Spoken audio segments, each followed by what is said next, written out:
feeling from since 4:30.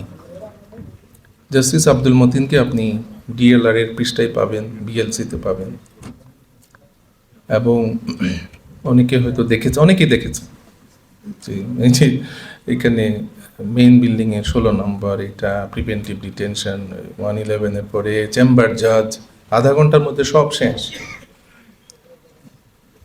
2টা থেকে 2:30 ওই যে চেম্বার জাজ, এখানে আগের যেটা শার্প এবং বর্তমানে জীবিত, আল্লাহর রহমতে যারা জীবিত আছেন অফ দ্য অ্যাপেলেট ডিভিশন বা আমাদের সুপ্রিম কোর্টের জাজেসদের মধ্যে আমি মনে করি, আমরা অনেকেই মনে করি, he is one of the most brilliant জাজেস অফ আওয়ার জুরিসডিকশন।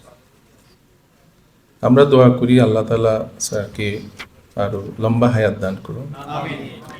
এন্ড আরেকটা জিনিস আমি অনেক জায়গায় বলেছি, যখন বলা হচ্ছে যে জুলাই অর্ডার এটা ল নাকি, এরপরে রেফারেন্ডাম, গণভোটের এই যে প্রতিপাদ্য, পার্লামেন্ট অনেক ডিবেট হয়েছে। তো আমি বললাম আপনারা 17 মাস কি করেছেন?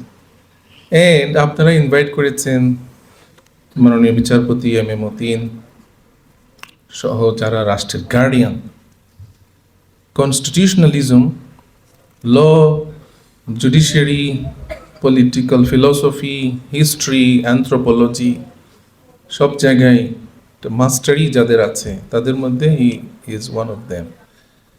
সো এখনও আমি এই পার্লামেন্টের সেশন যখন চলে, অনেক জায়গায় বলেছি, আমরা লেজিসলেশনে কোনো ডিফিকাল্টি পেলে কি দেখি? হ্যান্সার্ড, তাই না?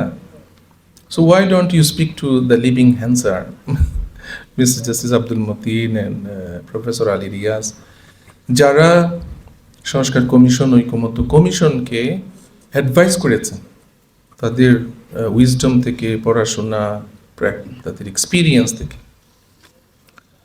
এখনও ওনারা আমাদের গার্ডিয়ান এবং রাষ্ট্রকে, সরকারকে, বিরোধী দলকে, পার্লামেন্টকে তারা গাইড করতে পারবেন।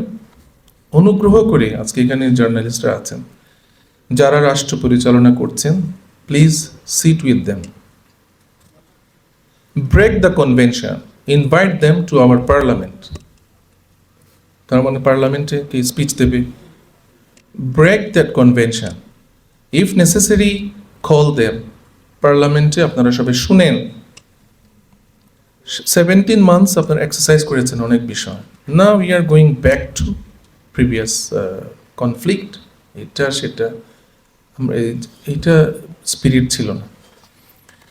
এখন যেটা সময় যেহেতু কম, আজকে বলল বিচার বিভাগ মানে judiciary, entire higher and lower judiciary, তো সব জায়গায় রিফর্মের অনেক বিষয় ছিল, এবং রিফর্ম কমিশন যে হয়েছে বিচার বিভাগের, অনেকগুলো সংস্কার তারা করেছেন। আপনারা জানেন সিপিসি, সিআরপিসি, বিভিন্ন জায়গায় বেশ কিছু সংস্কার হয়েছে, যেগুলো অনেক সময় পলিটিক্যাল গভর্নমেন্ট হলে এগুলো সম্ভব ছিল না। তা আমরা আশা করেছিলাম কোম্পানিজ অ্যাক্ট এবং আরবিট্রেশন অ্যাক্ট, এখানে আরও কিছু সংস্কার হবে। যাই হোক, এখানে কিছু সংস্কার এসেছে সিআরপিসিতে। এটা এখন যেটা ইম্পর্টেন্ট, ক্রিমিনাল অ্যাডমিনিস্ট্রেশন অফ জাস্টিসে যেটা হলো ইন্ডিপেন্ডেন্ট প্রসিকিউশন সার্ভিস, শিশির ভাই অনেক গুরুত্বপূর্ণ কথা বলেছেন। কি নোটটা অত্যন্ত চমৎকার হয়েছে। আসলে কি পয়েন্টস, কি নোট তো এসে হয় না, আর্টিকেল হয় না, কি নোটস মানে কি পয়েন্টস আর কি, অ্যাবসলিউটলি কি পয়েন্টস, বাট ভেরি ইম্পর্টেন্ট এবং সময় উপযোগী হয়েছে। তো সময় যেহেতু কম, ওদিকে আমরা যাচ্ছি না। যেটা হলো লোয়ার জুডিশিয়ারিতে প্রসিকিউশন, আপনার পিপি, জিপি, সিভিলে GP, prosecution service is very weak. এখানে যদি প্রসিকিউশন ইন্ডিপেন্ডেন্ট প্রসিকিউশন সার্ভিস করা না হয়, আমাদের এই দেশে ট্রায়ালে কোনো পরিপূর্ণ জাস্টিস আমরা এনশিওর করতে পারবো না। ট্রায়াল কোর্টে যদি আপনি বছরের পর বছর চলে যায়, ইনজাস্টিস হয়, সেটা কিউর করা ভেরি ডিফিকাল্ট।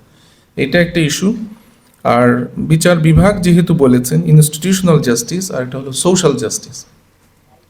সোশ্যাল জাস্টিসের ক্ষেত্রে আমরা এগুলো দেখেছি, জন রলসের theory of justice, Amartya Sen professor idea of justice, সেখানে আমরা দেখি মূল কথা হলো সমাজ থেকে মানে প্রেজুডিস, বেইনসাফি, বৈষম্য, সম্পদের অসম বন্টন, পদের বন্টন, দল দেখে, মানুষের পলিটিক্যাল ওরিয়েন্টেশন দেখে, অঞ্চল দেখে আপনি যদি রাষ্ট্রের রিসোর্সেস ডিস্ট্রিবিউশন করেন, আপনি কখনো সোশ্যাল জাস্টিস এনশিওর করতে পারবেন না। ধন্যবাদ। ইসলাম।